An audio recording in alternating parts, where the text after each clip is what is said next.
Meeting for the Rules and Open Government Committee and Committee of the Whole.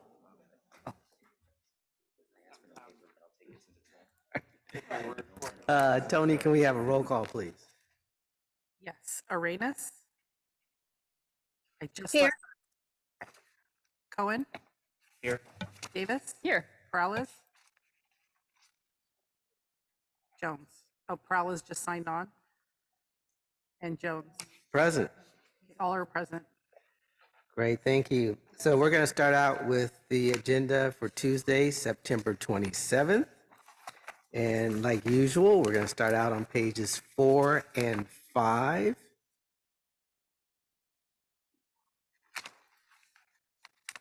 Six and 7.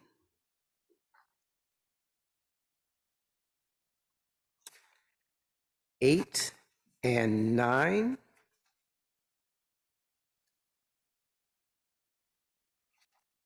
10 and 11.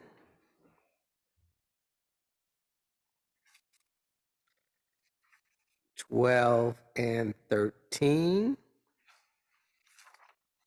And when we have a motion, will the maker of the motion also include the ad sheet, and we'll go to public comments. Blair Beekman?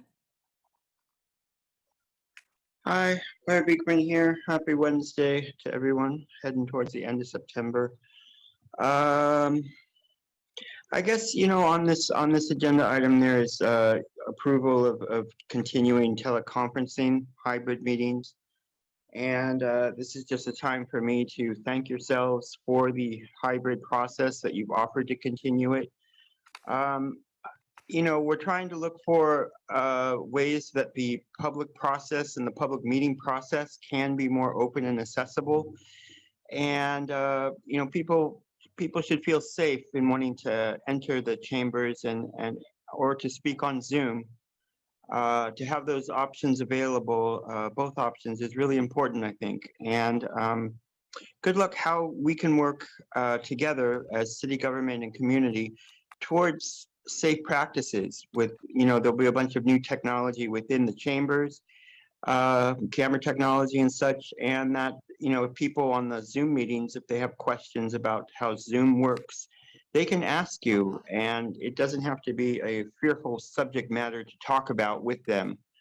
To make that's all part of the open accessibility process that I hope we're learning about at this time. And for people to want to trust the process, good luck what you can do to make that process more understandable for all of us. Thank you. Back to the committee. Thank you. We're going to start with Councilmember Arenas.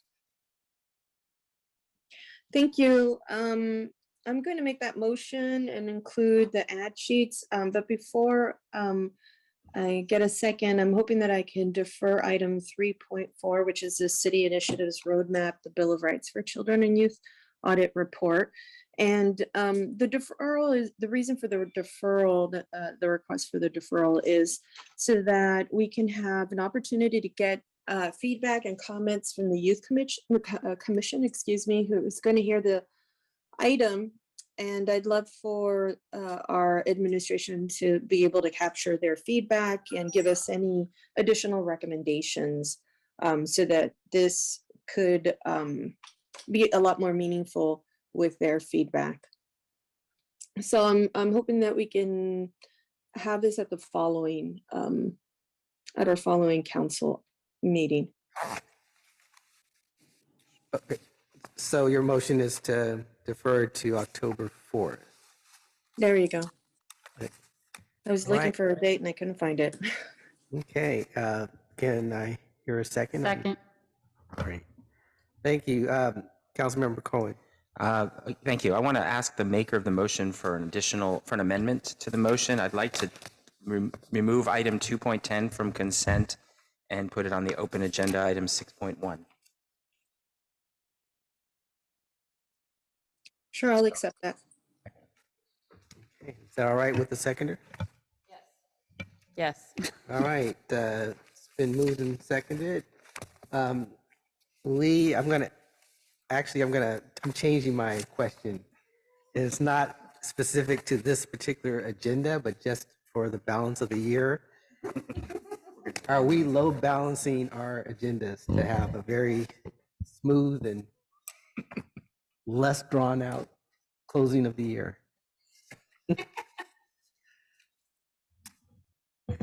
Yes, the administration is looking through December to try and ensure that the agendas coming forward are manageable and can be held in a timely manner. Awesome. Thank you. Tony? Arenas? Yes. Arenas? Thank you. Cohen? Aye. Davis? Yes. Peralez? Yes. Jones? Aye. Thank you. Okay, on to agenda for Tuesday, October 4th. And starting out with pages 4 and 5.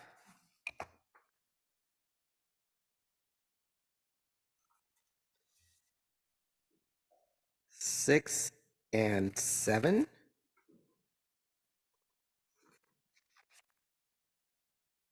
8 and 9.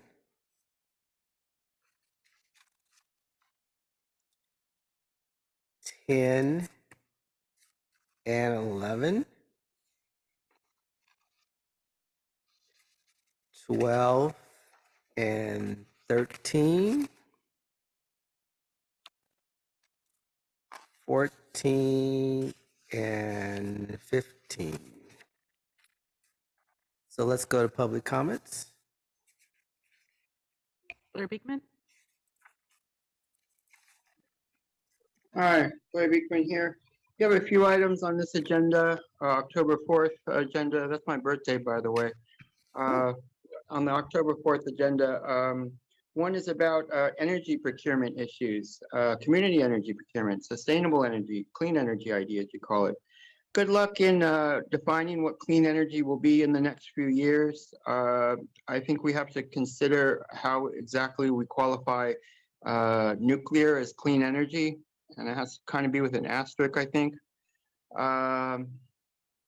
Good luck in such an item. It'll be a very interesting item to hear. And thank you that in the last week, your study session, you openly talked about the question of new development designs with local developers on community energy issues. That was developers, government developers. Somebody very nicely asked the question, well, what about, where do we bring in community power? Where do we bring in ideas of municipal power? And that was it just totally opened up the conversation to where it should be. We're talking about a future of a community purpose and community energy. It's not just government. If you can learn to include community in the process of your questioning, that's so key to our future. And with that said, you also have an item about some sort of security camera issues. And that I think from the lecture from yesterday, obviously something was really lacking from ourselves, and how to better talk about and bring around the community purpose along with the technology questions being asked. Really good luck how we can talk about openness and accountability, and I'll try to bring that up at open forum today. I think we have to do a bit more work in this area. Thank you. Back to the committee. Thank you. I'll move approval of the agenda. Yeah, and just so it's noted that item 3.4 from September 27th has been moved to this October 4th agenda. And Councilmember Arenas, I see your hand still up. I think it's from the previous agenda, but Yes, it's from the previous one, but I'll second this. okay, thank you. All right, Tony? Arenas? Yes. Cohen? Aye. Davis? Yes. Peralez? Yes. Jones? Aye. Thank you. Okay, on to the consent calendar. Do we have any public speakers? Yes, I have Blair Beekman. Hi, Blair Beekman here. I wanted to comment on Martha O'Connell's letter, who again is somehow feeling she's getting the short shrift in her PRA requests. I don't know the full story. I don't mean to, I want to really, help, Martha's cause right now and what she's trying to understand and then explain to the community that, you know, the PRA can be a very well standard organized process of how to work with each other as community and government. And it sounds like local government is not kind of upholding that right now with Martha, who is just, she is like the oldest person in the world working on these sort of things, or one of the most, that's a bad way to say it, one of the most experienced persons. I mean, she's been doing this work for 20 years now, at least, you know, and she's still getting trouble. And that's uncomfortable to hear. And what can make this process, you know, just more efficient and well organized and easy to work towards? Martha shouldn't have to go through all this trouble in asking for PRA requests. And I just hope the process can be good and simple and easy for ourselves as a community process. And good luck to that sort of practices of community harmony. Thank you. Caller 4963.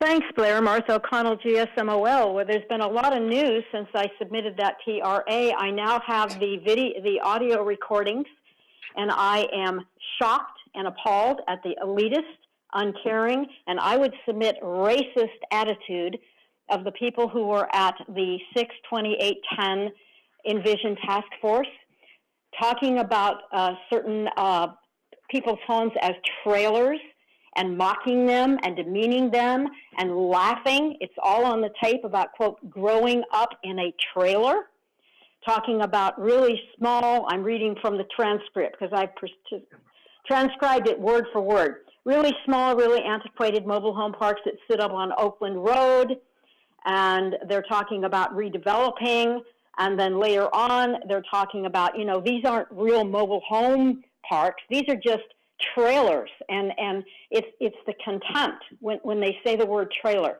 I got to tell you, these are people's homes. And before COVID hit, I was in some of the, quote, trailer court parks, and they had Christmas decorations, they had children, they're making the best of their lives. I'm sorry they can't afford to live in a 3-star park. They can't. We all know there's a housing crisis, and to mock the people who live in, quote, trailers and not to offer them protection is really offensive. So I have the tapes. I encourage you to listen to them.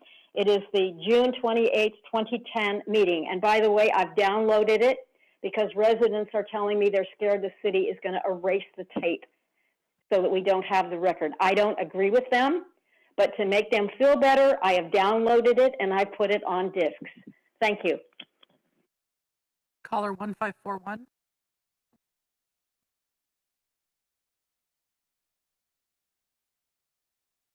Hello, can you hear me? Yes. Hey, my name is Glenna Howcroft. I agree with Martha. Shame on all of you for belittling these people. You know, not everybody has a 6-figure income, and but I agree with Martha's letter totally. Mobile home residents have a right to know what the planning and housing departments are doing regarding mobile home parks, and for the planning department to designate a mobile home park as light industrial, as my park is, offers no comfort at all. We sit on pins and needles month after month waiting and hoping our park doesn't end up on the chopping block. Planning department needs to designate all mobile home parks as MHPs. Stop withholding information from the residents. In my book, a lack of transparency is a form of lying. So why don't we just call it what it really is, lying, instead of sugarcoating it? Planning and housing both need to come clean on this issue. Cut with the games. We're really tired of it. And designate all mobile home parks as mobile home park in the general plan. We have a right to know the truth. Thank you. Back to the committee. All right, thank you. I'll entertain a motion. Move approval. Second. Thank you. It's been moved and seconded. Tony? Arenas, Yes. Cohen, Aye. Davis, Yes. Peralez, Yes. Jones. Aye. Thank you. That takes us to open forum. Blair? Hi, Blair Beekman here. Thanks for the meeting. We're doing it pretty quickly now.